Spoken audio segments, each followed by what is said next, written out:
Dr. Owusu Ocho is the Dr. O for the 804, bringing sports medicine, injury prevention, education, access closer to communities we serve. The goal is not to treat injuries after they happen, but the goal is to help people move better, ask better questions, prevent what we can, and get the right care at the right time. Hello, Virginia high school sports fans. My name is Rick Stockel. I am co-owner and principal broker of Newman & Dunn Real Estate here in Central Virginia, and I am a very proud sponsor of BallinVA. Welcome to another episode of BallinVA, man. This is our second show of the preseason live that we're about to do for the 804 high school football. And today, this is the first time that me and the team has actually been in one room together. We always on calls live, but now we're actually in person together. So this is the entire BallinVA team. So first, let them introduce themselves, and we're gonna get started. Dwight Vick, coming the way at 757, but also a Nova head. Philip Twine, also from the 757, but now currently in Stafford, Virginia. I'm Mo Crute. I'm from 757. I'm a team mom for Norcom Greyhounds, and I live in the 804. Harley Daniel, Director of Student Activities at Hollis Springs High School. Brendan Hughes from 703 and currently a football coach at Hayfield Secondary. Yeah, first of all, shout out to Monet, who could not be here. She got stuck on the plane, you know, Hollywood as she is, so we just go shout you out. She's stuck at the DC airport, so I wish she could be here, man, but shout out to you. And we got to put this disclaimer out here too, you know. Drinks are sponsored by Wawa. Talking about tea though, it's tea. Yeah, it's tea. Lemonade. Lemonade. Don't get no rumors started. Yeah, I'm going to get Harley fired for nothing. PG drinks, yo. Yeah, exactly. A lot of sugar in here, so no alcohol. Guys, this is going to be probably one of the craziest seasons we ever seen. And we have a whole lot to talk about. A whole lot to talk about. A lot of what ifs. Can Verona repeat again? You know, Hollis Springs, what we going to see from the Springs? Northern Virginia, whatever they got up there going on up there, 757. Is Maury going to repeat? Is Smith, Lonnie's down? We got a whole lot to talk about today. So who won't start this thing off? I think, man, you know, it's a lot of question marks, man. I'm going to start with Phoebus. That's a good one. I think one coach I feel like has never gotten his just due like he should is Coach Blunt. You're talking about 4 straight state championships. I mean, I'm just talking about winning and culture and what they've done. I think when people say, oh, we can reload and replace that, I just think you're minimizing what he did. And, you know, there's a lot of stories in the PD. The PD, in my humble opinion, I know Dustin agrees, has been living off what used to be. But here last year, for the first time, last season, you had Hampton win the district, and Phoebus still made the playoffs and avenged their loss against Hampton in the regional finals. Bethel has made the playoffs, I believe, 3 years in a row. And then you also have Ward. So the Big Four made a statement last year, but which team is really going to emerge as a true state championship contender? There's a lot of talk about Bethel. Shout out to Coach Porter, my nephew Derek Fisher. But can they really meet the expectations? There's a lot of media hype around them. Coach Porter was on your pod. He feels real confident. They've gotten some players through the high school transfer portal. You know what I'm saying? So there's been a lot of people talking about them, but like, can you meet that expectations? And the great thing about this time of the year is like, we get to talking about what's going to be, but when the lights come on here in another week or so, all we're going to see who was really prepared, who really was winning that weight room, who really was doing it. But I'm curious to see how they're going to do, not just Phoebus, but who's going to really take that throne down in that part of the 7-5, the PD side. That's what's going to be interesting, because there's a door open, but who's going to step through? And Dwight, to add to that with the PD, you know, everybody said that Phoebus had an off year, but what they don't realize is Phoebus still made it to the regional championship game. They got Hampton back in the second round, and then we're one play away after that punt return from Lafayette from going to the state semifinals, and probably potentially play Verona in the state semifinals versus state finals. So, you know, Phoebus is going to be good. I think Coley, who's been at Phoebus before, is going to be coming back now as the head coach. I think he'll get them going. We know they've lost a lot of guys in the last, couple of years or so, but they're kind of reloading. I think also, too, I think this will probably be one of Bethel's best teams. The only challenge I have for Bethel is how good are they up front? Because you still have to get through Kingsport, and you still have to get through more in that region. And so, and that's the thing, I think we'll talk about this too, is that there are going to be a lot of teams that are better, but we don't know what they're going to look like because they still might have bigger competition later on. So I think the PD this year is going to be good. I think Denby's going to be a little bit with Kevin Parker, doing his thing. I think he's going to be that's another sleeper I say in the PD. But overall, what I'm looking to see for the PD is who can make a legitimate run throughout the regular season, but also through the playoffs, and just depending on what region that they're in. And so I think for the PD, it's going to be interesting to see how they do that because a lot of the teams are young and developing. And I think Hampton will still be in the mix as well. But I think, to me, in my opinion, I think the district comes down to the last game of the season when Hampton and Bethel play each other on November 5th. But we'll see. And just to add to that, the big question around Bethel is their QB. Yes. You got Keenan Carter Jr. that transferred from War Hill. You got a freshman quarterback, had a nice touchdown to Derek, my nephew. And you also have another quarterback. So they got quarterbacks, but who's going to be that guy? Right. In high school football, in college and pro, you went up front on the line of scrimmage, LOS, defensive offensive lineman. But if your quarterback can't make the throws and you don't have anybody that can go against an 8-man front that can make the 50-50 throws, then you're not going to win the games you should. And that's going to be the key to them because this is, in my humble opinion, the most talent they've had since Porter's been there. Yes. Now, all this talk about, states, I see the interviews, I've even shared some. I just think people just think you sneeze and win a state championship. This ain't a PS5. You don't plug it in and do all this. It don't work that way. That's but, let my 13th graders on Facebook say it. They think that it's just that easy. But it's not. 13th graders, y'all know what I'm talking about. But, you know what I'm saying? But it is what it is, man. I love it, man, because all the talking gonna stop here when the kickoff comes. Was it, Harry, in 2 weeks? Yeah, 2 weeks. August 27th. Game start being played on August 27th. I think with the PD, you could legitimately run into a situation where Bethel can be undefeated, win the PD, and Hampton and Phoebus will have a better chance of going further in the playoffs. Absolutely. Just based on the regions. And we saw that last year. Yep. I mean, Hampton won the PD, but Phoebus played the regional championship game. Yep. So it's very different when you have somebody great in the district, win the district, but once you get in regional play and that competition opens up and you're playing against Moore and Kingsport and those teams in B, it can be a different situation. So it's going to be interesting to see, though, because Porter's team is really talented. They are replacing one of the best backs that ever played in the 757 in Amari Ferrari. So, that's a part that they got to figure out because they still got to be able to run the ball in November. Got to be able to run the ball when it gets cold. But as good as Bethel is, I think that region, it's still the more invitational right now. It is. It's still the more invitational. So, the biggest thing for Bethel is to win as many games as you can.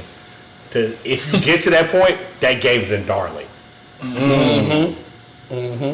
Try to win as many games as you can to see if you can get that game in Darling. Yep. Because Maury plays a really hard schedule early on that they may have, similar to last year, they went to Cardinal Gibbons, lost a game. Yep. They may have a blemish here or there where you maybe to get that game in Darling. Does that give you an advantage? You never know, but you would rather play that game in Darling than having to go to Powhatan. Yep. Mo, what you got? Because I go to Powhatan every year.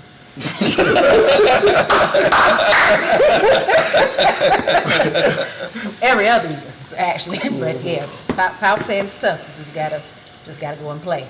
Yeah. And just. What's wrong on the south side, Mo? You on the south side. What's up on the south side? A bunch of everything. Eastern District, everybody's trying to rebuild. You got Priv over there at Booker T, so everybody's looking to see what that's going to do. You got, actually every coach in our district is an alumni of the district, so that's a good look. What a lot of people don't know, they talk about Eastern District because they water it down so much because you just see Maury, but we got 5 chips last year, 2 basketball, 2 football, 2 track. So, it's a lot of talent in the Eastern District between Norfolk and Portsmouth. It just isn't seen as much. Honestly, I think the team to watch in the Eastern District this year is Northview. They've been very quiet. And they did some rebuilding and readjusting over there last year. They're real quiet. I think everybody needs to watch out for Northview this year in our district. I think they're going to be the one that's going to make the most improvements. Priya going to be the savior of the district. He's going to win some games. That's, a bad program. He's going over there trying to turn that around. He still won't beat us. Let's say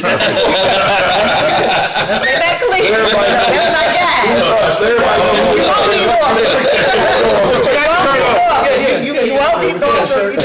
I'm actually looking excited, for that game. For those who know the history between Norcom and Booker T, that hasn't been a competitive game in years, so I'm actually looking excited, for that. That's going to be a big game, week 10. He said he don't lose to Portsmouth School. Oh, he's going to lose that. He's going to lose, that week. I can't speak for Churchland and Manor, but it's going to be a good game. So I'm excited for everybody over there. This year we have 22 seniors, so this is another big class. For Norcom, so we got a tough schedule starting out.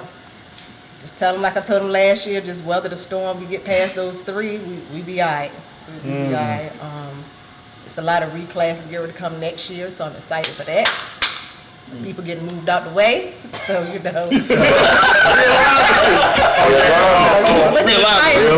got a message for you too. Mathis told me you're gonna be happy next year that you ain't gotta play them. I'm very happy. It's time for Petersburg to grow and Lake Taylor and all of them. It's time for y'all to spread y'all wings and I'm happy for everybody in 4 next year. It's gonna be great. Everybody out our way. That's gonna be crazy next year in 4. Yeah. Lee, 804, man. What we? Where do I start? Shit, I don't even know. Go, Brittany. You go. I'll come back to me. Hold on, before you go, B, shout out to Harry Lee and this facility at Hot Springs. Absolutely. Look, I've been here before for the Mid-Atlantic Showcase, but I was in the gym, and then, I've been at the field. But inside here, if you get here, just ask for a tour by way of Harry Lee. You're going to be very impressed, man. NIL money is all through here. They got real books in here. They got library books. You know how, they got a bookstore with gear. You know what I'm saying? I said, it's like the Yeah, that is a nice staircase. Yeah, B, you might have show them that staircase too. Hey man, not too much on the school, but nah, we are blessed. We opened this new building in 2021, so it's a blessing to have a new school. It is. Yeah, it is, man. But for me, man, all smoke tour, man. We got to start there first. The school down the street, as y'all call them, Verona. Hey, listen. That team is loaded, and I think they're in the same position they were in last year. As long as they stay healthy. They'll win 4. But again, we know in high school football that is always the biggest thing. Yes. Staying healthy. You returning the All-Metro Player of the Year, Caleb White. Yep. A number of kids on that roster that are all-state, all-region guys. So, with the Trigger Man being back, Player of the Year being back, you gotta start with them. But you also got to talk about Benedictine. Yeah. Benedictine returns a lot, and Benedictine is trying to win their 4th straight. Yeah. Trinity might have something to say about that, what they did to Indian River yesterday. What you mean? They look good, man. Really? They look good. I mean, I know the question was the quarterback. Well, he damn sure looked like the second coming of Pat Mahomes the way he was throwing the ball yesterday. I mean, they were just like, but that's early. I think the Benedictine Trinity game is the second game of the season. Yeah. So you talking about Trinity looked good, running game, blocking, like you said, everything. So this is the thing though, the question I have with the Trinity situation. Even if Trinity beats Benedictine, Trinity's schedule is like really hard. Yeah. Like I think Trinity has Glen Allen and Hermitage on their regular season schedule. Yeah. So they can beat Benedictine early, lose those 2 games, and have to go back to Benedictine in the playoffs. Okay. And that's a place where you don't want to go back. So you got those 2 teams. Of course, Holly Springs is going to be Hollis Springs. That's not going to change. The standard is the standard. Coach Johnson's going into his 19th year. Going to be a young team, but really, really talented. Then you got Huguenot. Hey, man. Hey, they Hollywood, man. Hey, man, they look good. They look good. They look good, man. They those shoes. They look good. Those my guys. Hey, listen. Hey, those my guys. Huguenot, man. But it comes down to two as well. What the expectation should be one thing: win the region. You win the region, you win the state. Pretty much. So it's gonna be what is put up or shut up. You got just as much talent as, like we said, as Verona. Maybe not as much, but commit they right there. So it's gonna be. I think it's gonna be interesting to see. It don't matter who you beat in we don't care about the regular season anymore at this point. But yeah, so it's gonna be. It's that game. It's gonna come down. I think those best two teams in the region is what's gonna happen. Because last year, what was the score last year that game? 2012. It was close the first year. Wasn't close the second year. It was close. It was 1 point in the first year. The second year, it was 26-0. It wasn't close. Last year, I don't know if the score told the game. The game, but Huguenot played a lot better in the second half. Huguenot's a year older though. And for me, the natural maturation of a quarterback. Scott is going into his second year as the full-time starter, third year on varsity, and he's got weapons. You got 2 Power 4 commits at receiver. SEC, right? Two SEC commits at receiver. South Carolina. So you got two South Carolina commits at receiver. So they're going to expand the field. They're going to do all those things. The question for Huguenot is going to be the same question it was in 25, same question it was in 24, same question it was in 23. Are they good enough up front to win that game in November? Because all honesty, again, like you said, we don't care about the regular season at this point. Right. Regular season games are great matchups. We know in November, Huguenot and Verona are going to play. Yep. And Verona just got a clearance from Zion Balsaw. Balsaw being at Verona is a huge piece. It's a huge piece because now Caleb even play defense this year. In the Metro, what he was first team all Metro. All Metro. Yeah. And he was right there for Player of the Year, right? Yes, he was up in the rankings for Player of the Year. So you add that piece, so Caleb White, he get the rest. Is this Verona team better than last year? Outside of Bull, I know Bull was a whole. It's a lot. But I'm saying talent. I'm saying adding Zion. Yes. You said slightly? I mean, because you haven't played, I always wait that side. I'm sorry. I can't. But with Bull, I think that front seven last year. That front seven. What's the front seven? That front seven last year. I say was the best front seven we have seen in to be determined in a long time. I'm saying they go 10-0. If Verona goes 10-0, they might have the argument to be one of the best teams in the 804 ever. If they get through this, yes. 10 absolutely. That was kind of more my. I was because like you said, that front seven was really good, but across the board, like you said, that back end. That's what I'm saying. You add Zion, you plug them What do you mean? They're back in the same from last year. You take it. I don't know if y'all know that 3 of the 4 starters are back in the back. Yeah, then you add Zion back there. Yeah, they're not. Oh, I was. But D1 didn't play safety. No, D1 played corner. D1 played corner. Caleb and B5 play safety. Mike Robson, Burton. And then the other corner is back. Yeah, he's a UVA commit. Yeah. So now Caleb, you take Caleb on. So now you really don't even have to play Caleb back on defense. Nah, he's gonna play defense. Oh, yeah? He's gonna play defense. Okay. Is it? Okay. I mean, you just. That's why I asked that question. I would say this to be determined, but that front seven last year was absolutely dominant. Yeah, that's a long time. And I don't know. And there are question marks. I think they got a few question marks offensive line wise that they got to figure out that they didn't have going into last year. Okay. Now, could that come back to hurt them? I don't think so. Okay. Me neither. I genuinely don't think so because I genuinely feel like when the playoffs start in 4, they're the best team. Yeah. That I agree. Right. I said in our chat. Yeah. I mean, first of all, by way of these coaches tell me they're not watching film no more. What is that? Can somebody message me and tell me why you're not watching? Who said that? We'll talk. Oh yeah. I'm like, because I talk to youngsters all the time, and they be like, "Oh yeah, we watch a few." Man, I'm like, well, and then a coach told me the other day on my page, well, their attention As a staff, though, So the players didn't watch any. on their own, but the others had a thing we could watch, and we can kind of teach them. So they were still in the evaluation period by your staff. 100%. Every Sunday, yeah. At least yeah. that's Coach, what- I yeah. mean, you got some schools, that we know of don't even lift weights. Okay, And playoff teams too. so those schools are not winning state championships. Exactly. Like, I can go ahead. If you are not in the weight room, you are not positioning yourself And at wasn't all. that what we were told? We were told that. There's not even a chance. That's not a chance. There's not even a chance. But in our region right now, you got Verona, Benedictine, Holland Springs, Trinity, Huguenot. Once you get past that, who's next? Wouldn't it be Petersburg? So now, There you go. that's now what's There you go. It's a good one. is Petersburg ready to be the hunted? To be determined. It'd be year one of them being the hunter, right?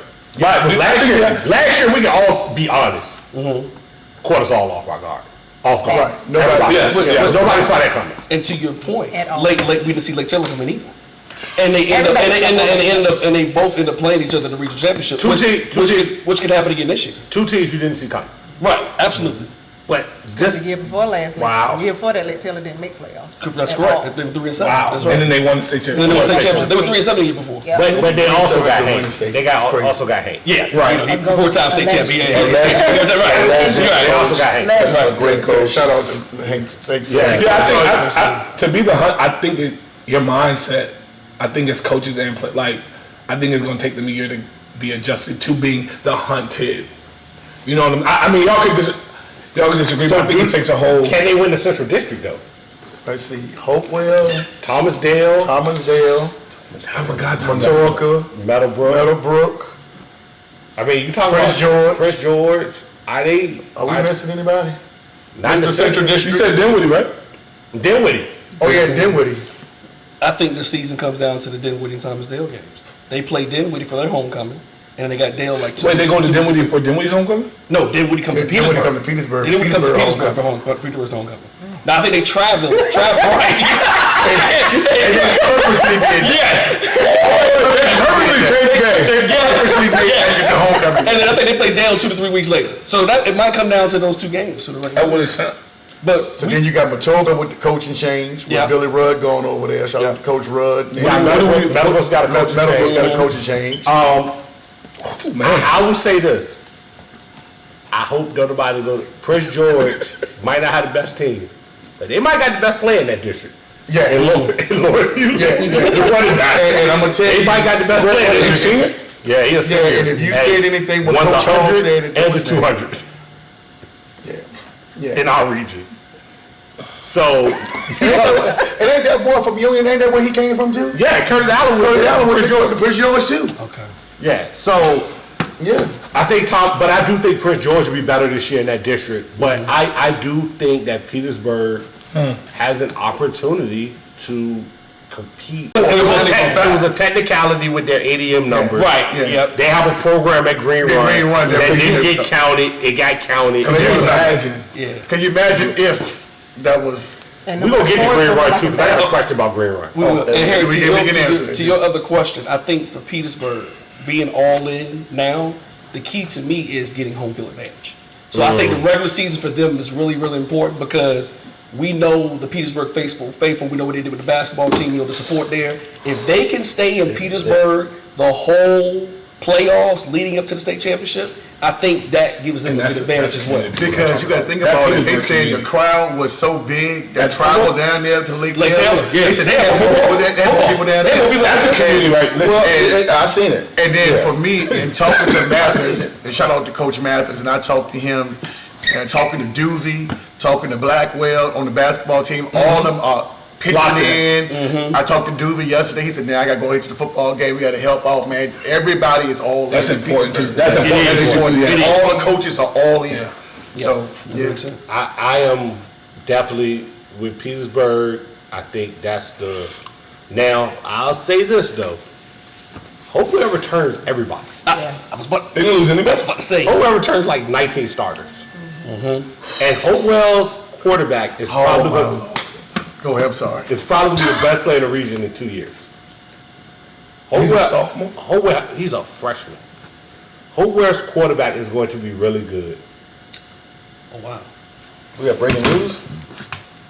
Breaking news live on the podcast? Breaking news. Live on the podcast? Can we discuss? Hold on, wait. Sure. Hold on, let's Let's go. Oh, you know, my mama cusses him out of her job. She don't really care for him. Wait, what? You just said that. You just said that. Hey, I told you earlier, I said You just said that that. program is probably not going to do it based on what they just saw. happened. Now, this is the reason.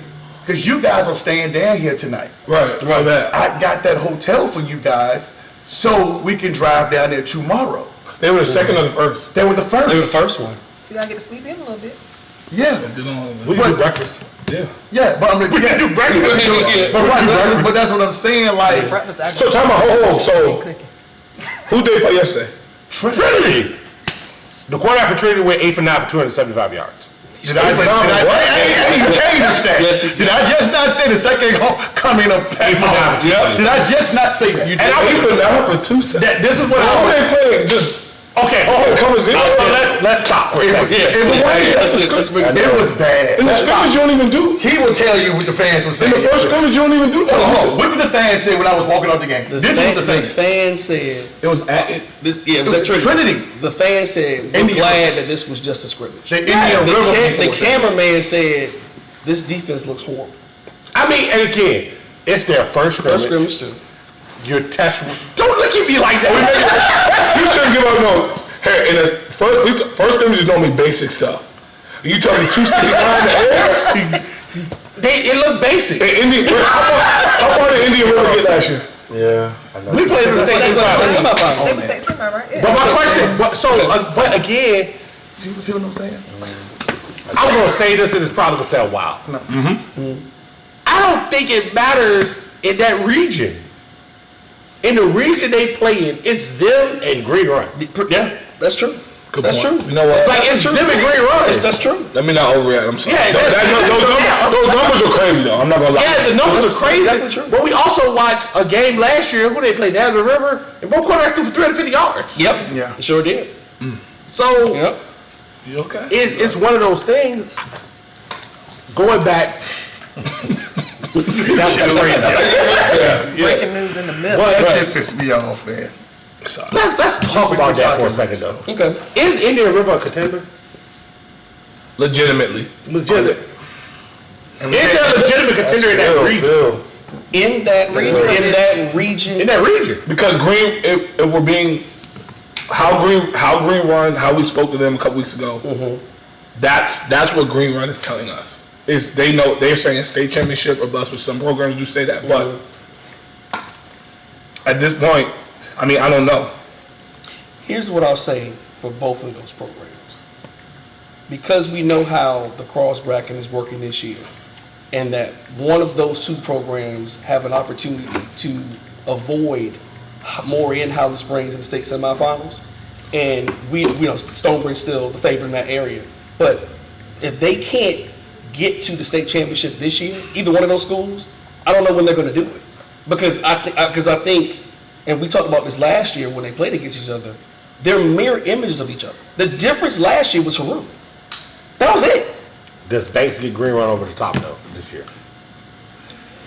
I think it depends on how they gel. I think it depends on, he has the pedigree. He's the one missing key I think they haven't had before. And so he's won championships. He's made big plays when he needs to. I just have to see how Green Run develops everywhere else. Because last year, when things got tough and rough, they should have just ran the ball. But they put the quarterback that transferred from Kellogg in situations that he wasn't ready for because he's never been a playoff kid and been in pressure situations. I think Banks has, And I think there'll be different things where next year Banks will be like, oh, I don't like this. I'm gonna check it. Where they haven't had a quarterback like that with playoff pedigree that has been able to do that before. So Okay, that's what I say. so that leads to my next question. Okay. Green Run was given the hall pass to go play an out-of-district game. Yes. And they picked.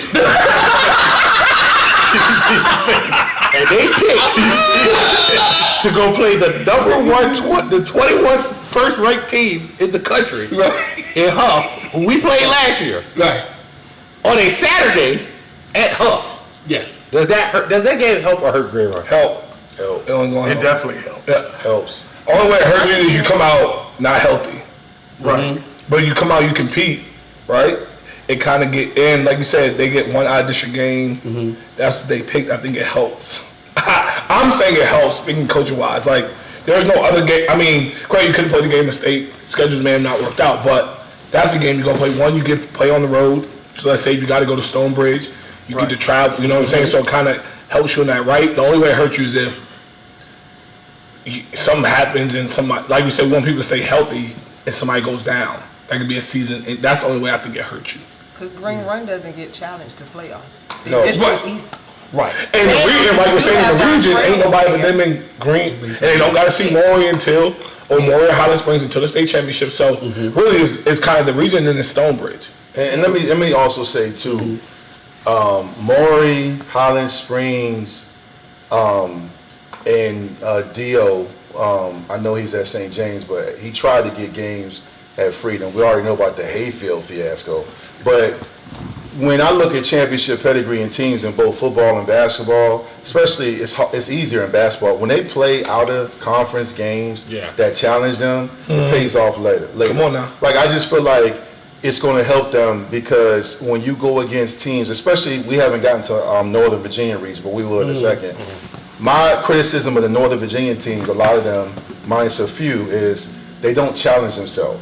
So you're beating these teams with running clocks, and all of a sudden you got to go down 95 or 64 to the 804 and the 75, and you're overwhelmed with that athleticism and speed. And I just feel like when you play a team that's nationally ranked or very good, has championship pedigree, you can only benefit from that. I think some teams find a way to duck rec. They're very selective. I've seen it. You'll have a game open, but you'll go over here to get a game against a team that you know you're going to win. And I'm not taking shots at anybody keeping streaks alive. I'm just telling you the truth. The truth is, this sport of football, you have to play talented teams. Iron sharpens iron. I don't understand why people will not make games happen. I don't know if it's because of pride on social media or they living vicariously to their kids, because at the end of the day, I've seen it benefit more teams like Maury and Highland Springs when they do that. Yep. When you play hard games, Verina as well. When you play hard games, it benefits you. When I look back on my career, I remember the tough games, win or lose. I remember them because it brought the best out of me. You know, going online and saying you won 10 out of this many games, like, what is that? Like, Battlefield, where we're at, we're going to talk about them in a minute. They had a 30-game regular season winning streak. They played Freedom in the, Regional final. Regional final. It was a running clock by the time I came out the restroom. And Green Run's in that situation. Green Run's won 53 consecutive district games. Correct. That's right. How many? 53 consecutive district games. What you want to say, Mo? Oh, they got a new coach over there in Virginia Beach. Churchman's coach and went to Bayside. So we'll look and see what Dontrell gonna do over there. Yeah. So we got Bayside, and who was the other team over there that kind of? Lansdowne. Lansdowne got 700 kids. Right. They have 700 kids over there. So They do. Well, yeah, what you mean? With Talking about, with what they say, they have like 96 96 kids. with what they say, that's what we. But with what they say is the number one quarterback in Virginia, who quote unquote. Lansdowne. Yeah. Oh, When I see posted, I've seen it 3 times in the last 3 weeks. so can we get into that conversation? I love it. Okay, so you got the kid in Lansdowne. I'm still gonna continue to put Lonnie Andrews in that category. 100%, Praying for that kid's speedy recovery. I think that kid has the opportunity to have a great career once he gets to UVA. You know, got to get that kid his flowers. Won 2 state championships. Sucks that his career ended with the way it did, That's but that, yeah. you know, so you got Kid at Lashtown, you got Lonnie, you got Banks at Green Run now, you got Parker at Denby, you got Chapman at Hampton. Yeah, I was waiting for you to mention him. Who else we got? Peru. Peru at River. Right. So in the 757, you got 6 Division one. Damo and Moore. Keep it like Taylor, too. Seven Division One quarterbacks. Yeah. Yeah. That's I don't know who was training the quarterback in the 757. But you know what?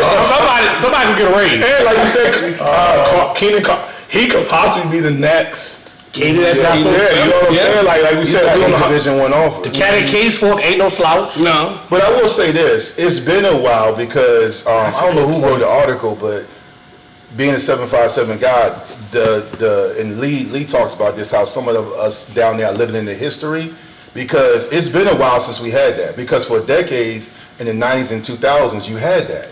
You had Biscuit, and you had Ron C, and you had Aaron, and you go back to Aaron Sparrow. You always had 2 or 3 guys, 2 or 3 on the south side, Taj Boyd. and You always had all those guys, and I feel like, now it's coming back with the guys you named. I know my guy Tony Freeman, he trains guys, but as far as quarterback play, it's going to be great to see, because I think that makes the Thursday night and Friday nights exciting. You know what I'm saying? I like a lot of those guys you named. We got to play against Haru last year. For him to be a freshman, to play with the type of composure he plays with, the type of poise he plays with, is phenomenal. The kid in Lashtown, got to watch some of him through the highlights this past week. Just the way he puts the ball in places. Played against Damo last year. You got those quarterbacks in 757, and then 804. Did you mention Reek that went? Yeah, he mentioned Reek. The Green Run. Then 804, Caleb White is the player of the year here. Yep. You got Charles Scott committed to Alabama. Kid at Trinity, Keegan at Trinity, Puccinelli at Benedictine, Kid at Mechanicsville. Camden Metzger at Mechanicsville, Deshaun Chisholm here at Hollis Springs. You got Gibson Groves, kid from Midlothian. Yep. That's one team in 804 that people better watch out for. Yeah, Midlothian. Let me throw another kid that is under the radar. He came in, he's a Nova kid, and I'm being real. I've seen him since he was in middle school. He started as a freshman, came in and he led Patriot to 8 straight wins. Yes. They lost to Woodbridge. I'm talking about Anthony Mallory. Anthony Mallory, the quarterback at Patriot High School. He started as a freshman. They started off bad, 0-2 against Westfield, and then he came in and he led them to a great season. I mean, they had a tough win on the road at Battlefield. It really hurt them, not in a bad way. It was just tough because they won their district. Yeah. Woodbridge with Caleb Tucker won their district. Right. And Yeah. they ended up playing each other in the first round. 2 district champions because of seeding. Yeah, But it- that's because Northern Virginia decided to do. of course. They did their rankings like top 4 Yeah. in each district. Yeah. It was weird how they did it. But he's another guy, and he's only a sophomore. And he's at Patriot. I'm really high on him. I mean, he can really spin it. They had a scrimmage against Forest Park yesterday. He was just throwing some great throws. He's a pocket passer, but he can run. He improved his speed. We interviewed them last week at Media Day up where we're at in Northern Virginia, but he's another kid, which is great. To me, I think that's one thing I've seen come back more is you see it a lot of quarterbacks get coached right. Yeah. And what I'm seeing is a lot of kids, people will say, oh, why isn't my son playing quarterback at the next level? Well, I tell people all the time, as a former college lineman and a guy that went to the NFL briefly, if you can't identify the mic and the weak side blitz and 2 high safety and you don't know when to check out, don't talk to me. Now, you can play on the PS5, but when it comes to this, and I mean D1, D2, D3. Yeah. Yes, absolutely. So these guys you're mentioning, and I'm familiar with a lot of them, they're being coached well and developed. And I think that's kind of what's got lost here a lot is development. Yeah. Some of the guys want to collect talent, but you got to develop them. And you got to know when to load them up with a lot of plays versus scale it back some. And you talk about Varina and some of the Huguenot and Green Run and some of these teams that have their identity, especially being able to pass the ball.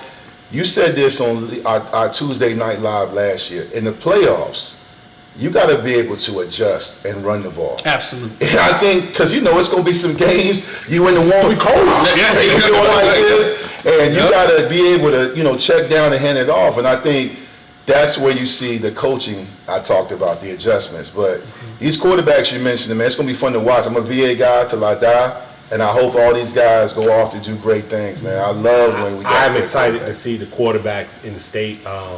You got Cash at St. James, Dio's quarterback, who's been who was phenomenal last year, has another year on his belt. I just think we're in a good place in the state of Virginia, talent-wise, with the kids, with the coaching. I'm excited. The question though I have for the panel though, for everybody is, who comes out of 6? Wow, that's probably the biggest question. No alcohol. I think every classification has 1 or 2 teams. I mean, from 2 to 5 that you can say, all right, one of those teams are going to win it. One of those teams will be there. One of those 2 teams will be there. In Class 6 right now, it's wide open. For me, and I'm gonna let you go because this your area of expertise. For me, if Smith get through their first 4 games, Warwick, Verona, Indian River, Kings Fork, rest of the way, it's a breeze for them. So you got that quarterback who they love, that freshman quarterback. Yeah. You know what I'm saying? And I think he'll be better than what people think. That's what we're hearing. Well, a lot of people don't understand Smith has a hellified feeder program. Big time. Even if he's a freshman and he wasn't a starting quarterback, he's been there. He's had the reps. He's had the practice. A lot of them are from the Coach boys, the youth teams. Red. Yep. I Shout out to Red. I think he'll be a lot better than what people are expecting. Yeah, but they say he didn't even play middle school ball last year. He played with Red. So I think they'll be a whole lot better. Now, with all the social media talk with them and Verona, they have to beat Verona. They have to beat them. I don't think they gotta beat Verona. I think it's gotta be competitive. Yes. Yeah. Yes. Verona, they cannot allow Verona to go to Smith and blow them out. Right. But even with that being said, is there another team in that region that even challenges Smith? And 6? Yeah, you got Manchester, Thomasdale, Lansdowne. Those are the schools in their region of 6.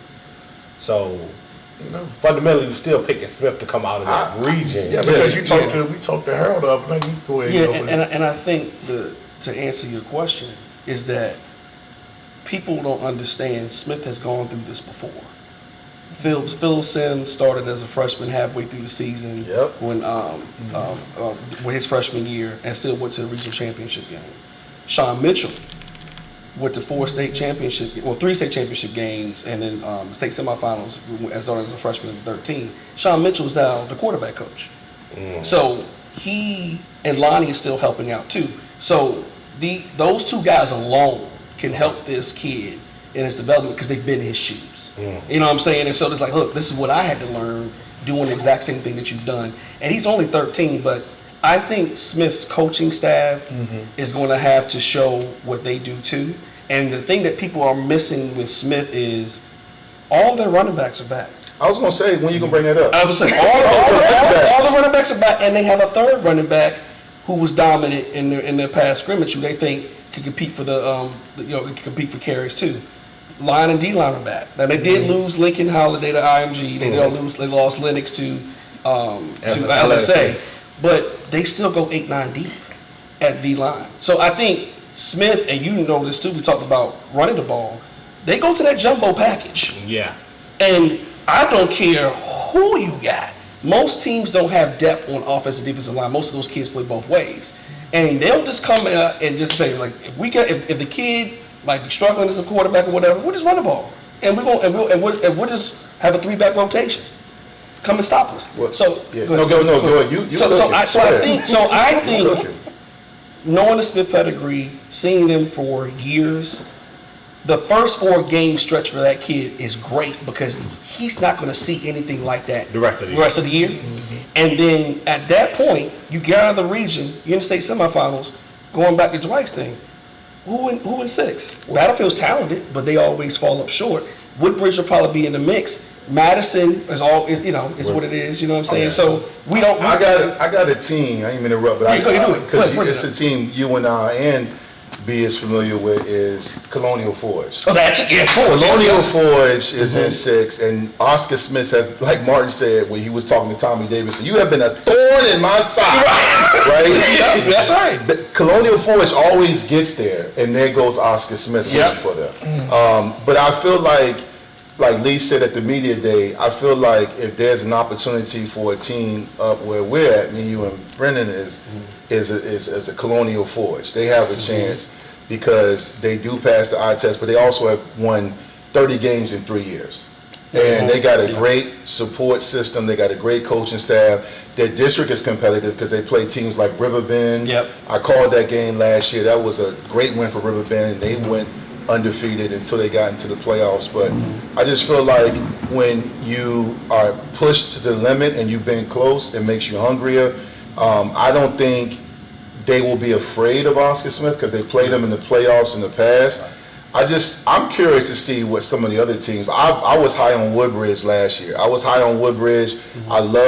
He knows this because he coached in Caleb Tucker. Yep. He was a great quarterback. They got playmakers who are returning. The thing about it is that when you play Smith, you can't get championship pedigree at Amazon. You can't get it at Target. There is no deal. You can't make it up. There is no creatine shake for championship pedigree. Oscar Smith has been there. I remember watching it because I couldn't make the game.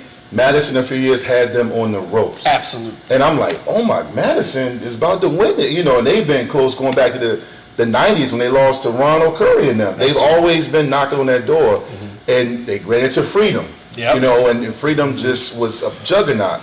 And Oscar Smith found a way. Now you can talk about the turnovers or the controversial call with the helmet, and they backed it up and they went for it. That played a huge part in Madison, but Oscar Smith won. They won the game. And they won the game. And I just feel like when I heard the news about Lonnie, I was devastated because we all want to see these kids healthy, but I still put my money on Smith, but I will say I can see Forge making a run at them and making it interesting. I like him. I know he wanted. I got a smile on his face. Brandon, I'm gonna let you go first because I got a team about 2. Go ahead. It's interesting you talk about Colonial Forge because, the Brown family has been at that program for years. Bill Brown and his son took over. It's going to be very interesting to see how that new coach from Georgia comes in and if it looks different. And that's a big thing for Colonial Forge. It's at the end of the day, the Browns, he's been in the house since Hilton and all those. So it's going to be very interesting. And I said this last week by talking to those guys. They look the part, but is there going to be any drop off? Colonial Forge should be there. Woodbridge is going to have a new quarterback, so we don't know what that looks like. I know they love to throw bombs away. 7-on-7 they did it, but how does the run game going to look for them? And I think the North Stafford game came down to turnovers. But he had a lot of turnovers. Yep. They were more talented to me than North Stafford, but North Stafford, they capitalize on those things like that. So I would say it's going to be very interesting. Same thing too as well with the Madison Battlefield thing. A lot of people said Battlefield dominated the scrimmage.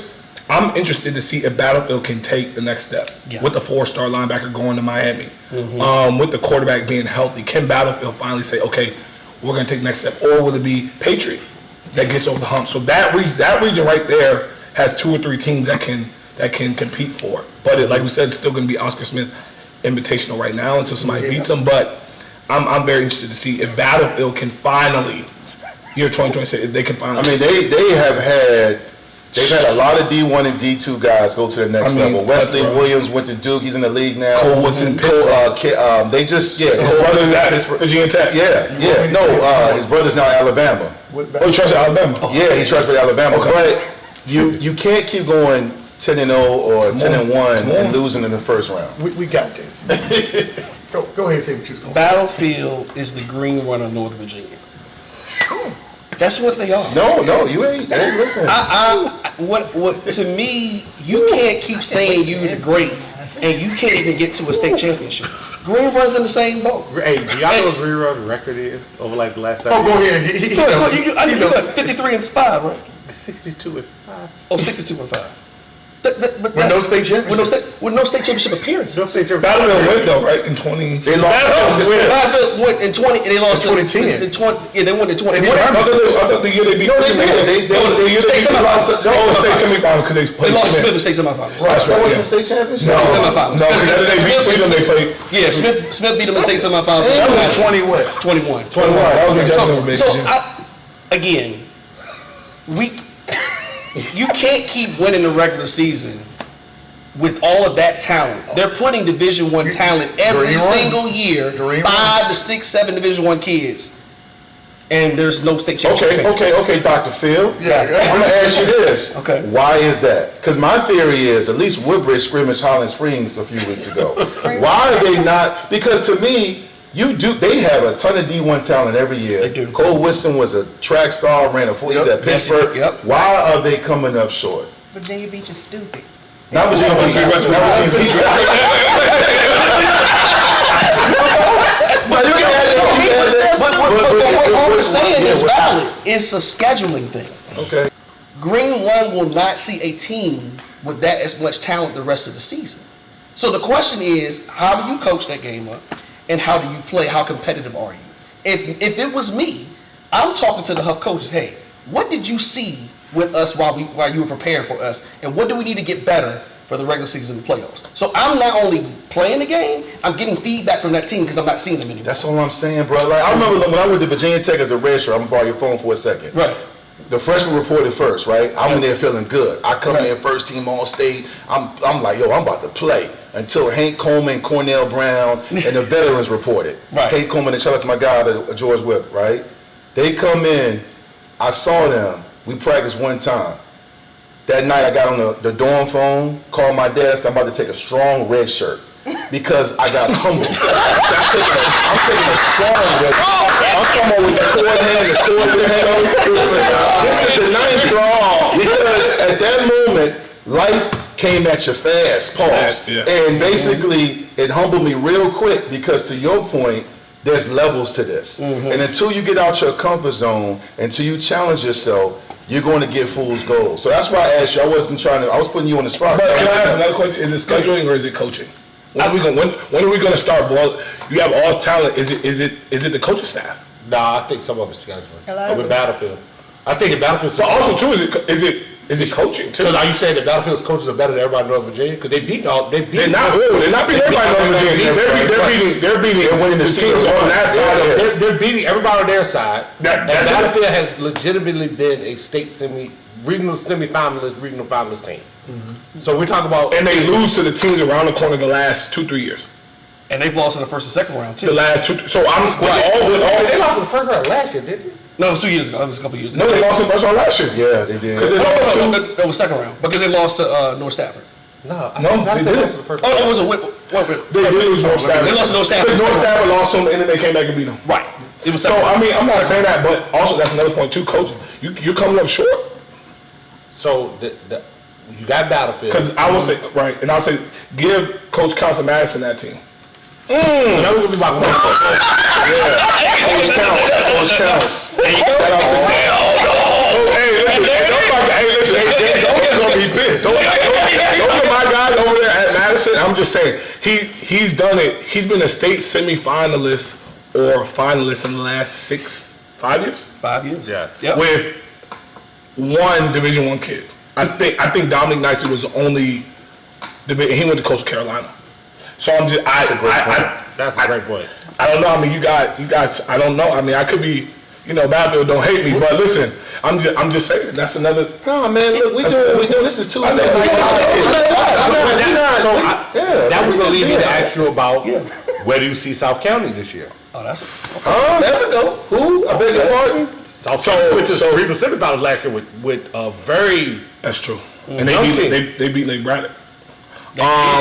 They're returning 14 starters. Return their quarterback. Return the quarterback. They're losing their best weapon that's at ODU now. The receivers I really forgot good. they were good last year. They have a coaching change, so they have an interim head coach. They're a new offensive coordinator, so it's going to be very interesting. I know you guys play them. We get them early too. Yeah, they're defensively they're going to be really strong. Receiver wise, you don't know what they have. Wait a minute, South County's playing Highland Springs? We played them last year. Yeah, they played last year. There you go. Kevin Hart, slow clap. That's what I mean. Challenge yourself. That's my Thank whole you. point. That's a great So thing. we played South County last year, and I think South County won like their next 6 games, I think. Yeah. Yes. Thank you. So Thank we you. play them here September 17th. That's a school that can and those are our rivals. That's why I laugh when I say they can be pretty good though. 14 kids coming back. They'll be strong, but it's kind of another team too is West Springfield that won that region last year, and ended up losing to North Stafford. So that region is always pretty interesting there. And like I said, up there it's Madison. It's like that's Madison. Madison is Northern Virginia. Can somebody come in and dethrone them? Well, I'll tell you what. I've been at the games at Madison and Stonebridge. Hard place to Yes. play. When you play there, Yes. it's just two of the toughest places to play in Virginia. from playing Stone. We could talk about Stonebridge with Kedrick Golston. They got talent on those field too as well. Yes. They ran into a juggernaut in Moore last year. I don't think, but I mean, who's in Stonebridge region that's going to Nobody. compete with Nobody. Loudoun County, that's how they set it up. No, Loudoun County is in 4. So so that's No, the nobody, point. So nobody in there. Now next year, Battlefield Patriot, all those schools actually. Stonebridge, but what about Stonebridge? What They're staying at 5D, but Battlefield Patriots are going down to 5D next year. Yeah, so potentially Yeah, that's right. Battlefield Patriot, North Stafford, all those schools going back to 5. Traveling. The travelers coming back. Look. So it's going to be interesting. I think, like you said though, with Stonebridge, they did a great job last year. Yeah, got back to state semifinals. And like we talked about with Green Run. Yeah. Like, based on what we know what the cross bracket is going to be, They got a chance to get there. Stonebridge may be back in the state championship game. Yeah. Especially if they get a home game, but talk about scheduling. QO from Maryland, a powerhouse. They have up their schedule. They played Martinsburg recently. Yeah, they've been, but that was a Mickey thing that just stayed with those guys. Talk about, but they're prepared because they know in their district they don't really, they're not challenged. But it took Mickey Yes. to play in numerous state championships and fall short. Right. To say, I got to change the Bingo. schedule. Like, and I think a lot of coaches, a lot of veteran coaches have gotten to the point of saying, it's more important for me to be prepared for the playoffs to be 10-0. Exactly. Like you said, what does a district championship mean anymore? We don't even play This is because with realignment next year, even in all we got, and all 3 schools are going down. It's like what? How many district games do y'all play? 5. How many district games does Norfolk play? 7. House Springs plays 2. And that's what people. I think, and a lot of coaches. And I would say this in our coach group chat. That our coach like, why do we need to play district games anymore? Why don't we just go schedule every Division 16 we can schedule? There's enough in Northern Virginia instead of those schools like Annandale and them going down, which we blow out anyway. It makes sense let those guys go down there and play who they want to play, and then because when they play us, they're going to get all the pop points. We don't get any pop points because they don't win. You get pop points for playing like Madison or like a Highland. You get pop points for playing those teams that are in those Division 5 and Division 6. And we talked about this, Harry. We know, you guys' philosophy, why y'all schedule stuff in Highland Springs, how y'all do this. I've told cats, I've been around this long enough. When Indian River finally won their chip, 92 they lose in the regional championship to Bayside. 93 they lose to Pulaski County, who won the chip in 92. 94 they lose to George Washington Danville. Those 2 years, Annandale won the chip in 93 and 94. They finally come back and win in 95, beating Green Run, who was number 2 team in the state with Plaxico Bears in the crew. They go and beat CD Hill before CD Hill becomes CD Hill. But what people don't understand is that Wilson won in 89 and 91. Norcom won in 93. He knows that team very well. And Deep Creek was run up to Patrick Harris in 94. They all were in Indian River's district. And they used to scrimmage Phoebus before Phoebus became Phoebus. So their district and their scrimmage games at the time is what made them prepared to finally make a run. But if you don't do that now, you're ducking the meat. Because you're not getting better. And that's what most teams, they have to challenge themselves to win a chip. And River ain't won a chip since. So, and it's not easy to win one. So, for all those schools that need to do what they need to do, But I shout out to some William schools- Board for getting this game because I think Some schools just want to get to playoffs. I'm saying that's the thing in Northern Virginia. You look at something, you like, y'all play hoop, but you 7-3 and you're in the playoffs and you get blown out the first round. Some coaches are thinking about that. Some coaches like, I just want to get to the playoffs so I can keep my job. I mean, it's a culture change because I feel like, with the emergence of platforms like this and social media, it's comfortable for some people to hang a banner and say runner-up in the district. Yep. I think some people are comfortable like saying, well, we won 78% of our games, and that's okay. And it's not because you had played football to understand winning. It's just more so, what kind of culture do you want to create? How hungry are you are? Like, it amazes me how some coaches will win. And when you look at Verina, for example, or Highland Springs here in the 804, they can win. Like, you forget Highland Springs lost in the state championship last year to Maury on a so-called rebuilding year. And they got right back to it. They stay hungry. Where some coaches are fine with just saying we're okay. And to me, I love when I hear about Norcom, Huguenot, and other, even my Crabbers, when they start to get back to relevancy and that's great for the state. And I feel like, when Harry talked about all the quarterbacks now, I think that's what it comes down to. I feel like if I'm playing against another talented squad, and that's the feature game of the week, that's great for the high school brand. Yes. That's all great for the kids because college scouts going to go on. And you're going to also be in a situation where you have a legacy.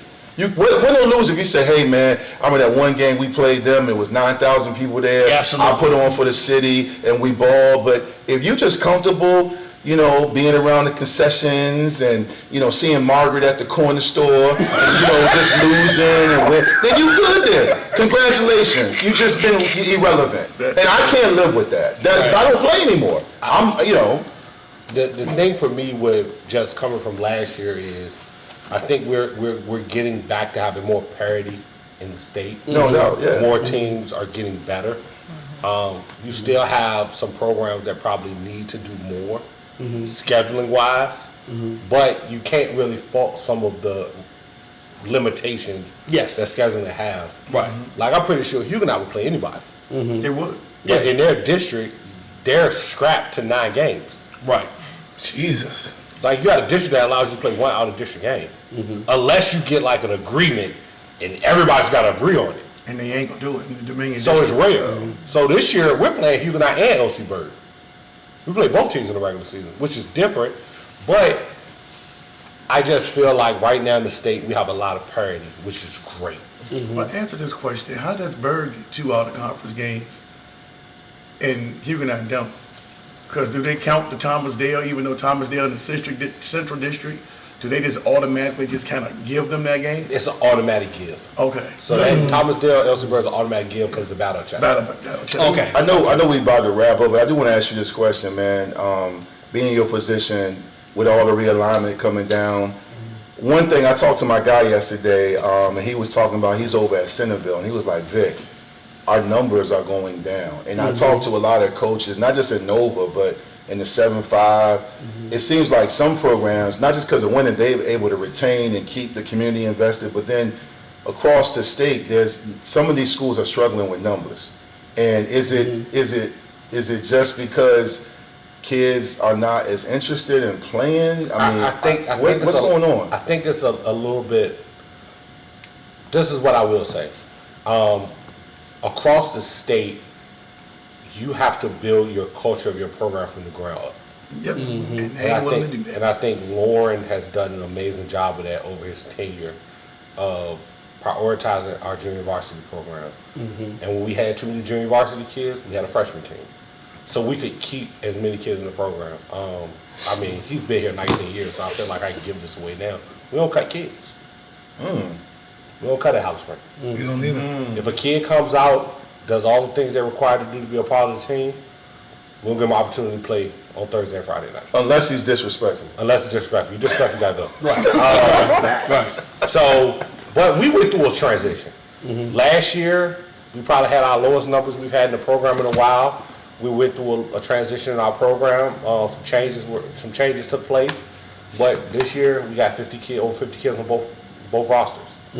So it just depends on where you are. I do think year-round football is hurting some of the kids.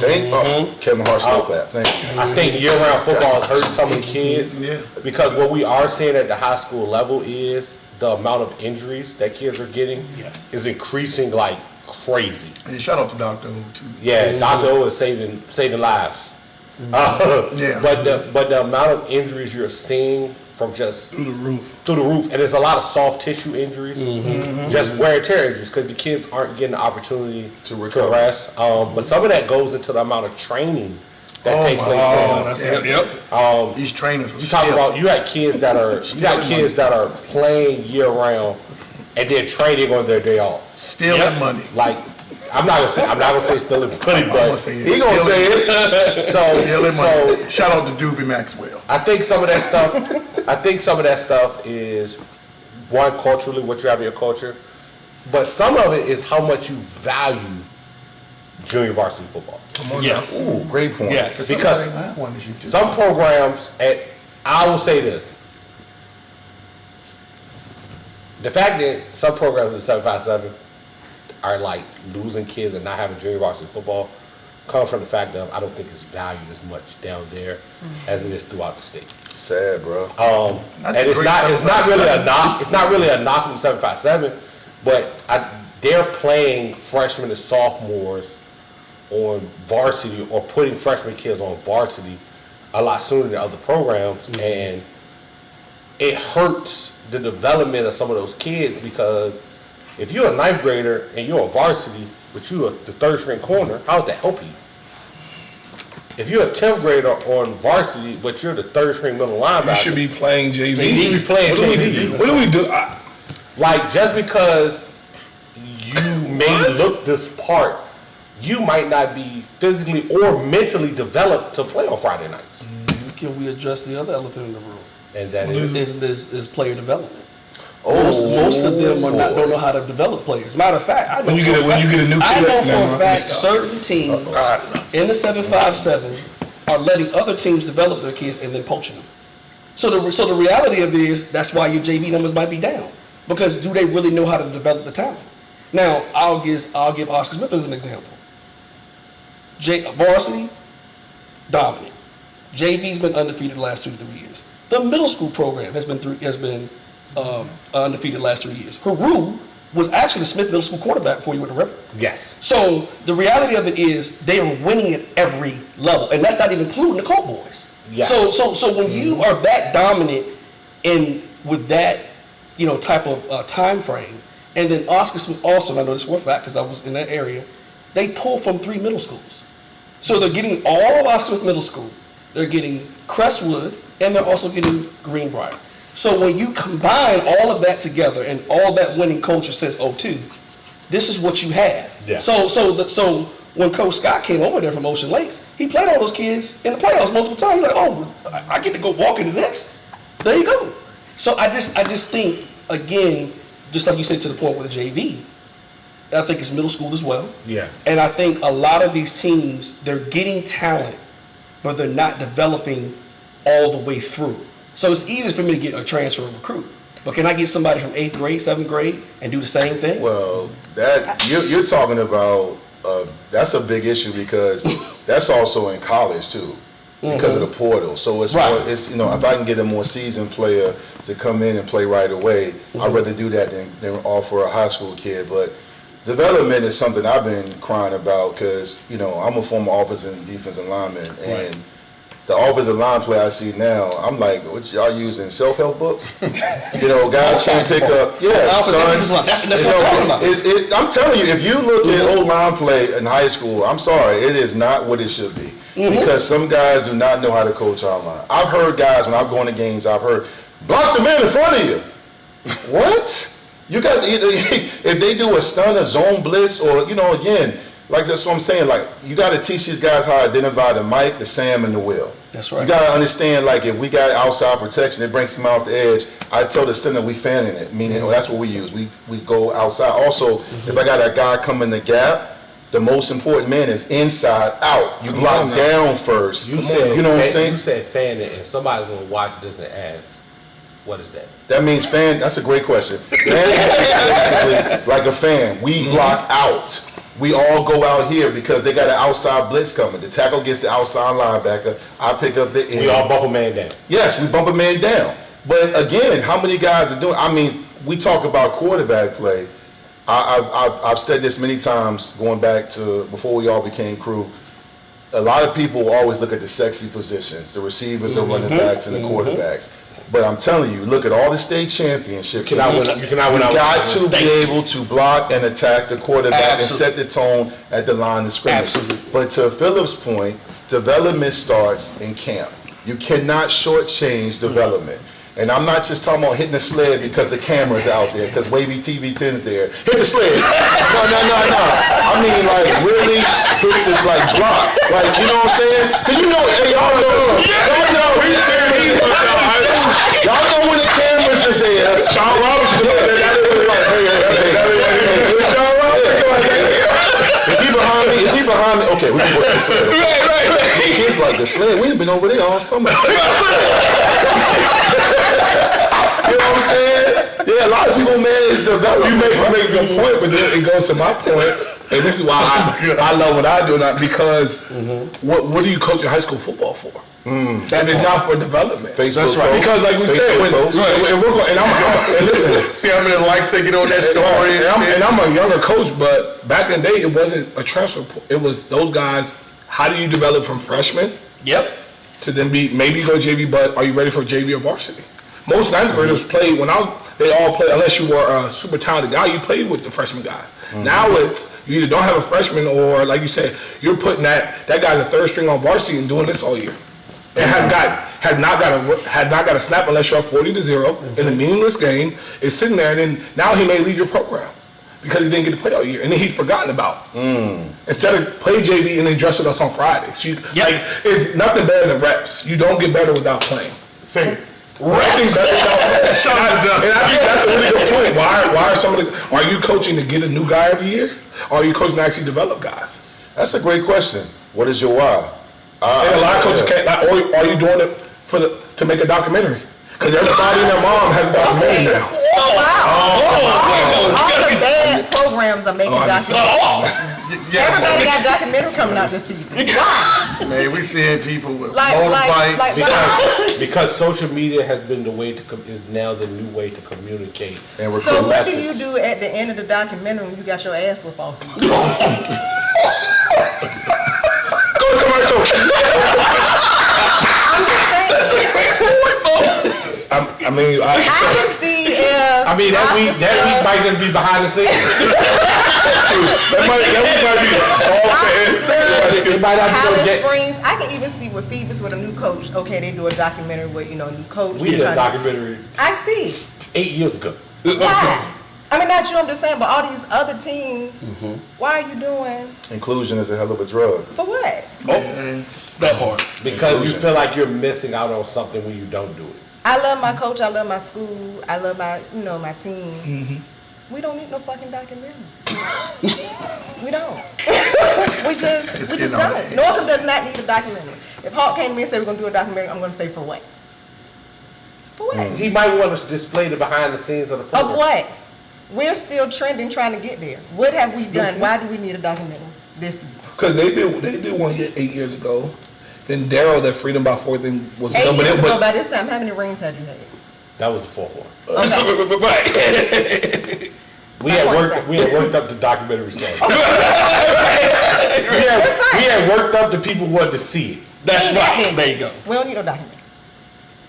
If Hawk came to me and said, if he called my phone now, I'm not helping you with that. That's dumb. For what? For us to go 2-3 rounds of playoffs like we've been doing, we ain't got over the hump. What is we doing the documentary for? It don't make sense. It is. I agree. Now next year, when everybody goes to 4, let's do a documentary. I do agree. A point was saying, like, when the year at Freedom, we did the Freedom by 4, it was more us telling a story, but also too, he had reached that in that program. He was now one of the top 3-4 coaches in the state. So now it was because if he was sorry, I don't think Daryl would have ever done it. But it was to tell a story about a kid, but also see the journey of how it's going to be. But now it seems like guys are just doing it. People wanted to see it. Though. Yes, I was going to say. Yeah, and some people didn't know what was going. Some people didn't know certain things that were, Well, people wanted to see it. True. I've never watched a documentary. You've never seen a documentary on Netflix of a 3-7 football team. going there. I promise y'all, you look on YouTube, it's 1,000 documentaries. Yeah. There is Throughout the two country, I don't. who's a rival of Norcom's, inner city, not the outer city. And they have a documentary coming? They have a documentary. Are they This just is filming their behind the second. scenes? No, they put. I said it. They have started putting clips. They're doing a documentary. This is a second year of them coaching. I hope it's girls basketball. Last year, It's not girls basketball. they need one. But last year, outside of their outer districts, they only beat one team in the district, and that was Booker T. Why are you coming back this year doing the documentary? You beat the worst team in the district last year. That's the only team you beat. I can't speak for this because You have common sense.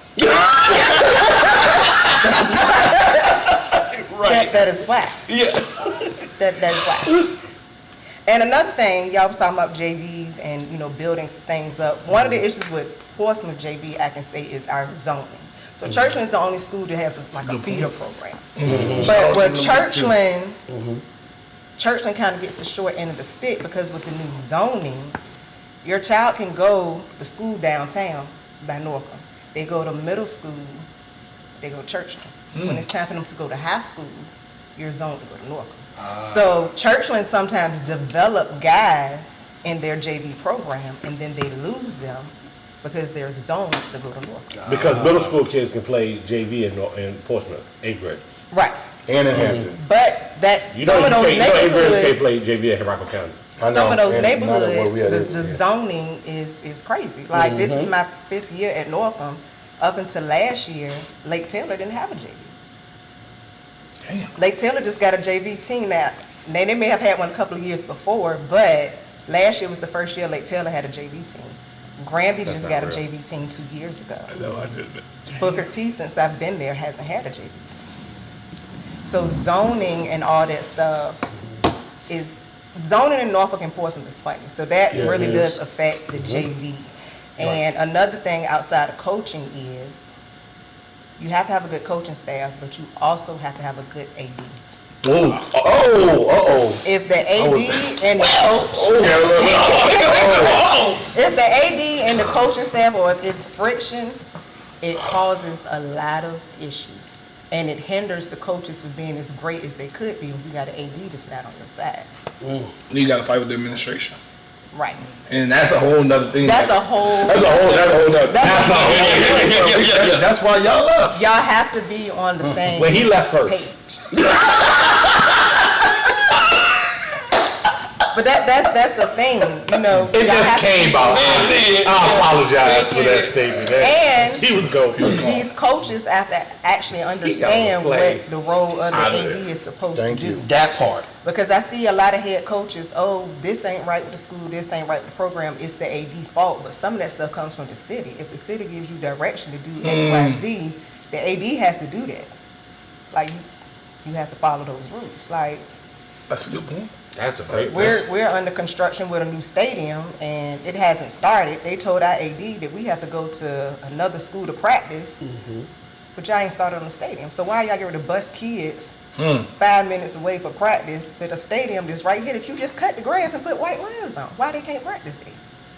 And that should have been. I mean, Y'all supposed to have the stadium Oh, I see. done last year. that turf could have been done in the summertime. The turf could have been done in the summertime, but, so Norfolk, when they got their new turfs, they did theirs all in one season. But Norfolk School Board handles their capital investment projects. Portsmouth City Council does. So, it's a going back and blame game. These the other. Hence, we're on the road and we have a stadium right next door to the school. They practice in every day. We're going to have a whole tailgate kickoff next Saturday to turn around next Thursday to go to Manor to play our first game. Man, where the homecoming gonna be at? Y'all got the HBCU homecoming. We working on it. When I know, y'all know, Okay. Okay. Does Norcom still have that legendary band? of course. Wait. Their band director is Springer. Yes. Is that band better than Highland Springs? Hey, I want you to give me that. I'm gonna give Norcom's you. band was I'm talking about We talking about now. Shout out to Matt. Right. He's a Springer. Obi-Wan Kenobi is our director. He taught their band director everything he does. Our director is the original Jedi. Max still goes to work in Springer gear. Yes, Oh, he don't wear no gear. He went no gear. on Fridays. Yeah, but Mac is a Springer. Yeah. There it is. There you go. Right there. Look. That's some did Listen. Did you know? Now, I got on Mac last year because we playing Verona, and that didn't end well for us. And the band go out there at halftime and play End of the Road. I said, you got to find something else. That's crazy. I said, you can't find nothing else. This is not fitting. It Man. is, but it's not. This is gonna be a fun year. It's always fun. And Tuesday Night Live start up on Tuesday. Yes. Well, you know everybody waiting. 2 for that. more days. People can't wait. 2 more We days also- and everything gonna One be thing I was all going to right. ask you guys: do we still see the same dominance in the 804-757 like we did last year when it came to state championships? You get Smith at 1-6, Moore 1-5, or 1-1-4, like Tiller 1-3. You know what I mean? So Yeah, I don't think it changed. You know, pretty much going to be 6 right, maybe, same but range. the other 3 is. I don't think nobody from Northern Virginia wins. I can't in see those it four either. games. I don't either. Hey. There's been years where teams were supposed to win, and then Westfield came back to back. So Division 6 If Westfield happened to show up here, we already know what's going on. This is what I'll say. This is what the other divisions. Okay. Division 6 could be. I mean, Yeah, 6 I'll be real with you. Be real with you. And this is how we gonna shut this one down. Y'all know what the issue with Northern Virginia is, right? It ain't an issue, but it's a lot of people's best players. No. They play in 2 schools in North Virginia. No, I wouldn't even say that. I'll say this. I'll say this. They don't have many kids from Fairfax County. Well, I said 2 schools. Loudon Sports Academy and St. James, right?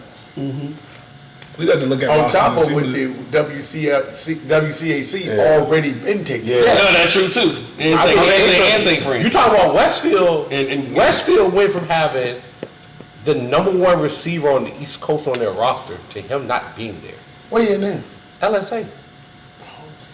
I mean, the truth of the matter is, man, like, Look at I've been look at doing it for Woodbridge. 26 years. That's Yeah. all it is. But that's the whole time when I've been trying to tell those clowns in the 757, there would be less championships if there was more private schools in the 757. Yeah, 757. 757. Richmond. Something doesn't deal with it. Right, that's what I'm saying. They talk about we got championships. Think about if the private school, Richmond and 703 has been getting killed by private schools for years. Yeah. And now, with 1 year of D.O. being at St. James, they crying the blue, man, we ain't gonna get no And the manager just championship took no more. over West Corner. I've been trying to tell them that. It's funny seeing those comments and posts because They don't know. I moved up to Nova 26 years ago, and I saw right away the WCAC's up Yes. there, and then you got the St. James, and St. there's other ones, Francis. Bishop Ironton, there's a lot of them up there. Paul said. And they're coming to the 7-5, but here's the thing, and people will text me and message me, ask me what's going on.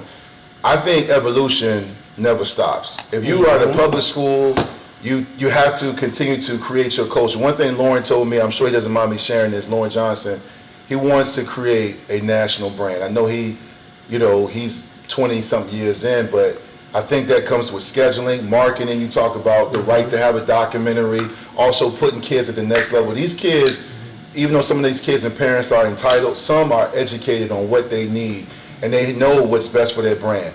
If you're winning state championships and you have 2 kids going somewhere, It doesn't matter. it doesn't matter. I mean, we can talk about this team and you can flex and put your rings in the picture, but if you got one guy and he is going to Dairy Queen University, what are we doing here? What are we doing? Like, you know what the NCAA clearinghouse means. You're not doing symposiums. What are we doing? Like, no, for real, because kids care about that. Listen, I'm going to say this I've gotten tons of calls from some of your most popular public schools. Hey, Vic, you're well connected. Can you help me? I'm like, your son's a senior. You know, what's his GPA? Is he in the clearinghouse? You know, and they're like, clearinghouse? I'm like, you don't understand this? You haven't done this, you haven't done this. As much as we talked about contenders, the one thing I would say, we were talking about this before we went live, Lauren Johnson is one of the guys, Reiner. Verona, Coach Mark, he talks about all the things they do outside, life skills, getting guys at the next level, even if it's not sports. If you're not helping these young men, and we're talking football because young ladies play sports too, if you're not helping them prepare, nobody cares about what I did in the Orange Bowl. I can't walk in a place, I played in Miami, right? Nobody cares. But that's what they're doing. Yeah, so when you're talking about, we win chips over here, but your best players are hitting me up and other people, private schools are coming in and saying, hey, we're going to play a national schedule, and we also are going to have a showcase with over 60 college coaches coming to watch our practice. And we do a lot of our stuff online. And we're doing our classes online. We're done by 12. We got lunch, and then we go lift, and then we got practice, and you can do extra work. Meanwhile, I'm getting off the Omni train or the bus, going to practice at public school, and it's 3 o'clock. They done already done more than what I've done. You know what I'm saying? So the evolution of coaching and developing a program, you have to change. This is not the 90s anymore. And I think, now what you see with the emergence of these academies and charter schools, and up in Nova, the DMV, it is crazy. I mean, there's another one being built right now. I mean, every time we in our chat, and every time I look online, LSA, they getting everybody. And you can get mad. I mean, Osborne High School, shout out to my guy, Coach Copeland. He just lost 2 D1 guys. And they were both really good. One kid threw for 29 touchdowns. And you can't knock it. Like, the kid that's talented. It's nothing against Osborne, it's just that they got to do what's best for them. We saw, thank God, Lonnie at Oscar Smith has the UVA offer still valid. He's committed there. But some kids are still fighting for those offers. So the private school situation is one of them things. People can get mad, but it's been the 804 and the 703 been getting hit for years. And as a coach, you don't, like you said, they do it well. Here, you just don't make excuses. You just got to go to work. His brother talks about all the time, like, you can lose a kid, you just got to go to work. You can make excuses or you can just go to work. I think, and that's another thing too. Some coaches, you're worried about everybody else instead of just, how can my program get better? Yeah, they don't want to put in the work. They rather make excuses and looking at these other. And then go tell people what's going on. Exactly. When you're doing the same. But here's the other thing too. You gotta have, even with the kids that go to the private schools or the academy, stuff like that.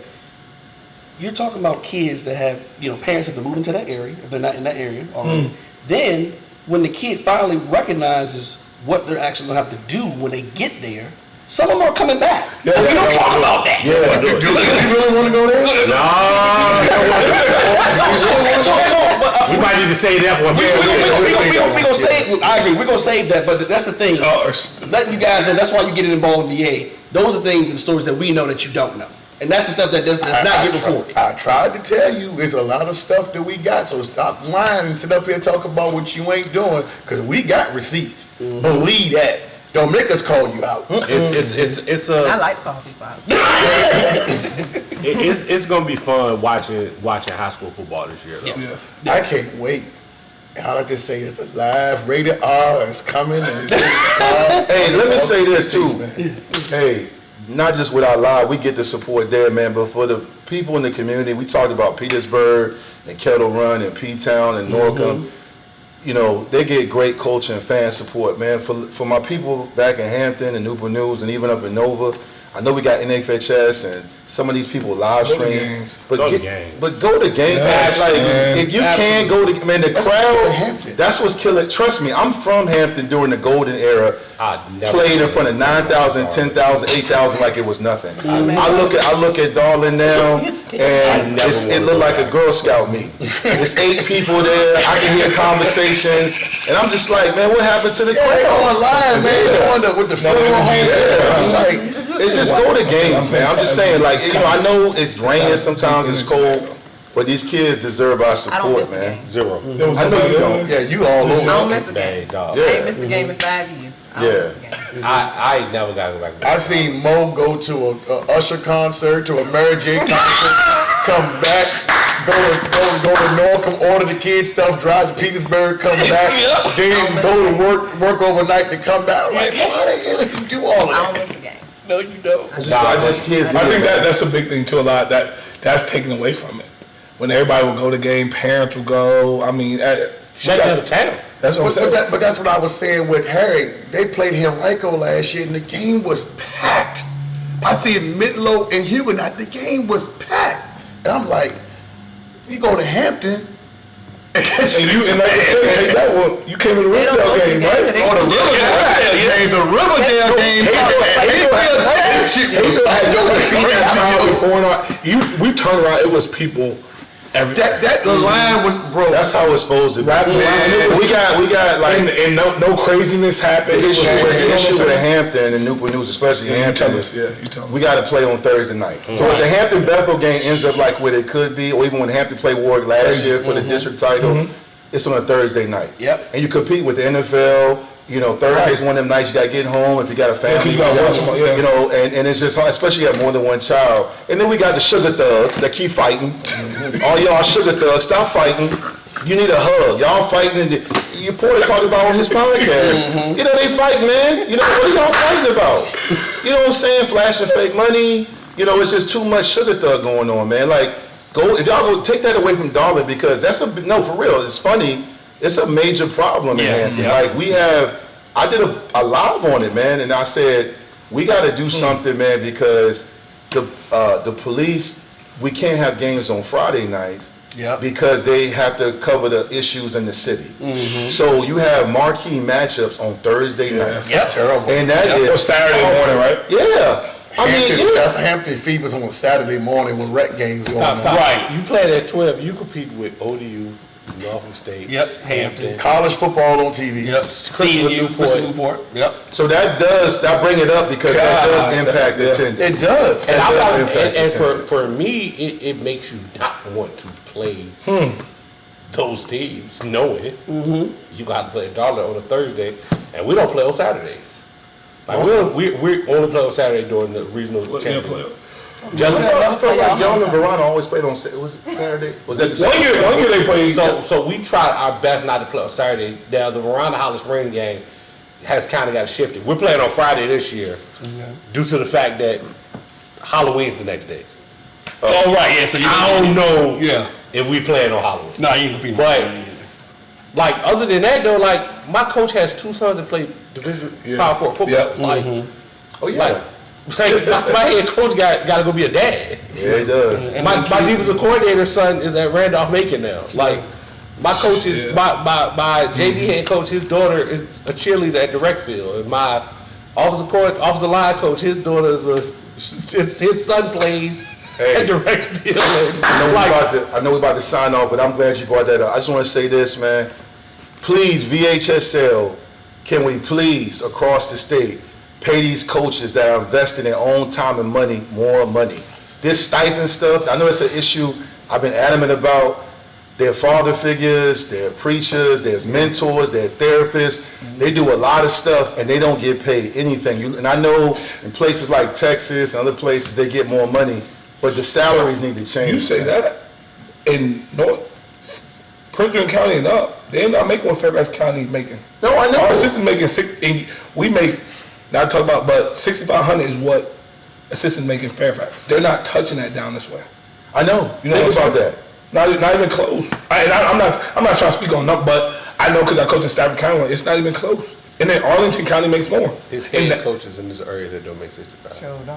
Yeah, we're making that as passing it around to each. But I think as much as this, and the brand of football is not exactly. Think about Arlington County compared to 804. Yeah, 804. Exactly. But I think it takes bringing it to the attention because 100%. I think there's a misconception when people say, oh, you make all this money. I'm like, yo, these coaches are doing I will say this, and this is what I'll say. Every school division has the option to do whatever they want to do with stipends and X, Y, and Z.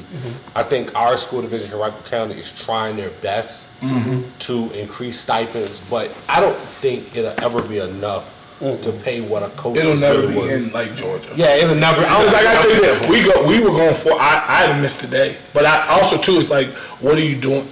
Are you doing it for the money? Like you said, like you said, you compare the state, but look at how their facilities are, and in Georgia. Even if it's a bump, I'm not then you asking for gotta- ridiculous money. I get it. I'm on listen. But if I'm you on the are same a page new as you. coach, and I can't speak Yes. about Henrico, but if you're a new coach in Prince William, and you got a coach that's coached as long as Lauren Johnson has in Highland Springs, but let's say he's at a Patriot, the new coach compared to the seasoned coach is going to make the same. Same, yes. That makes no sense. I totally agree with That's you. all I'm saying. Yeah, man. no. And to your point, when we're talking about football, we can say that with every sport in VHSL because we know other sports is doing the same And other thing. sports make less. That's what they like. Yeah, that's what I'm saying. Yes. So I mean, it's not just Yes. a football issue; it's a sport It's a issue sport issue across the all board, around. boys and girls sports, in general. I need to get educated on this because I used to know it, but the VHSL, where they at? They based out of where? Look, I'm sorry. I'm not putting you on the spot.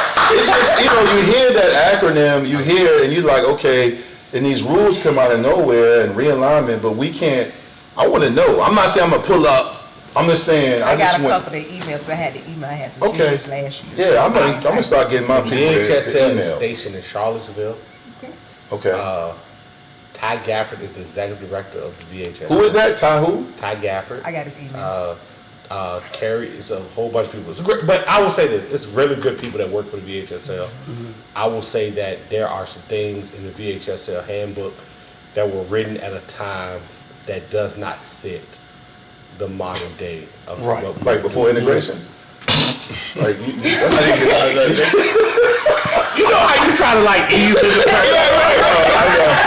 like you try to smooth it out. Cause I gotta come to work on Monday.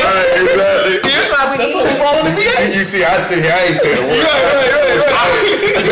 They are really good people that work for the VHS. It is. But I think there are rules and some bylaws and some regulations in the VHSL handbook, and I think they'll agree, are outdated for the time and culture of sports that we are in. So different. And those things, I think they're going to try to adjust to. I think there are a lot of conversations that are happening, and you just kind of the landscape of sports is so much different than when that handbook was written, and those bylaws were written. It's just tough, and they're putting more on the localities to handle different things. That was as good of a PG answer. Yeah. I got no more. Why is that before integration? I gave you all the PG I had. I saw you. Yeah, I was there. I got nothing left. I mean, but like you said, I think it just conversation need to be had, And Harry tells us what he can, but I think it's just all like the biggest thing is that T word has been the biggest thing that's been talked about, and I think it's the hardest thing to get a hold of, and it's kind of now it's like wildfire. It is. So now and it trickled down from college, and now it's it's kind of. I'm gonna say this. I think the T word has always been relevant. True. I just think, Especially y'all way. yeah, I think this. I like. Nova? But You think more than down this way? Yes, I In don't. public schools? I do. I don't. Public school, we've had a lot. Like it's I been think a it's lot worse of down here. transfers. No, I'm talking about now, but back then, that's always been a thing. Yeah, up there, yes. Yeah. Nova, Nova's to Lee's always point, Nova is quiet about it. Thank you. Until That's what I'm saying.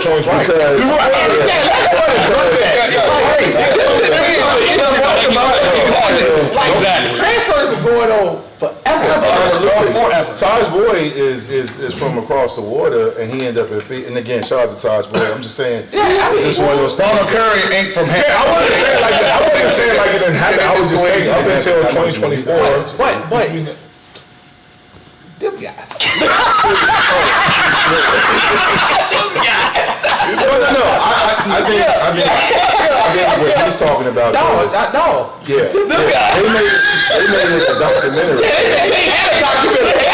They got a whole documentary. They got two. They have specific rules.